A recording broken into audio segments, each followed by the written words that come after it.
inovasi desa sekota Lukmawe dengan konsep outdoor yang diselenggarakan pada hari Kamis tanggal 26 September 2019 yang meliputi 4 kecamatan: Kecamatan Blangmangan, Kecamatan Pandasakti, Kecamatan Muara II, dan Kecamatan Muara I.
Peserta dari masing-masing kecamatan melakukan registrasi di meja 1 untuk Kecamatan Blangmangan, meja 2 untuk Muara II, meja 3 untuk Kecamatan Pandasakti, dan meja 4 untuk Muara I.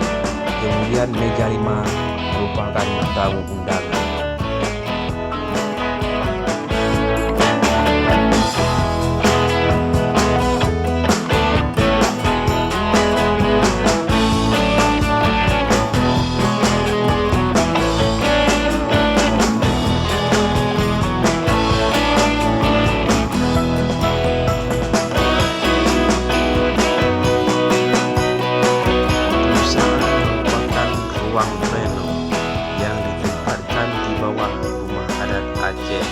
Acara dimulai dengan pembacaan ayat suci Al-Quran diiringi selawat badar serta lagu Indonesia Raya, dan diteruskan laporan panitia Bursa Inovasi Desa sekota Lukmawe tahun 2019.